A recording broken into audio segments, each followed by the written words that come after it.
আসসালামু আলাইকুম বন্ধুরা, আপনারা সবাই কেমন আছেন? যার যার অবস্থান থেকে ভালো আছেন। আজকে আমি একটা নতুন রেসিপি নিয়ে আসলাম, নাস্তার রেসিপি। এই রেসিপিটা আপনার মাঝে শেয়ার করব। আমি একটা বাটি নিলাম 1 কাপ ফ্রেশ গমের আটা, আর দিয়ে দিলাম অল্প একটু লবণ, দিয়ে ভালোভাবে মিশিয়ে নিব। মিশিয়ে অল্প অল্প পানি দিয়ে ডু বানিয়ে নিব। ভিডিও বয় দেওয়ার সময় প্রচুর শব্দ হচ্ছে, বাহিরের ছেলেরা ফুটবল খেলছে, তাই কিছু মনে করবেন না।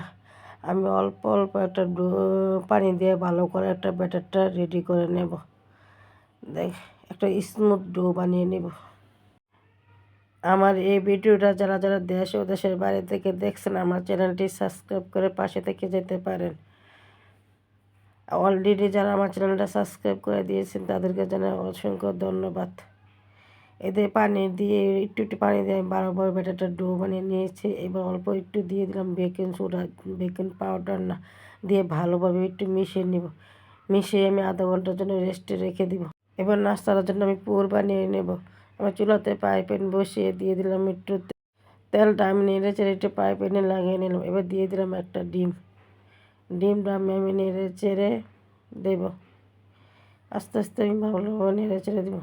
দিয়ে দিলাম পরিমাণ মতো লবণ, আর একটা শুকনো মরিচের গুঁড়া, আর অল্প একটু চাট মশলা। এবার ভালোভাবে নেড়ে চেড়ে আমি দেব।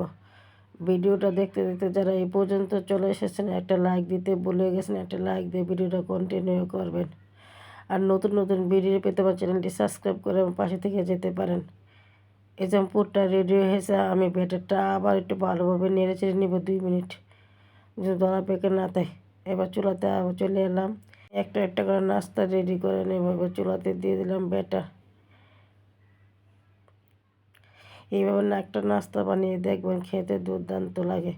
এই যে দেখেন অসংখ্য ছিদ্রযুক্ত হয়েছে, আমি নামিয়ে নিলাম। আমি আরেকটা পিঠা বানিয়ে দেখিয়ে দেব।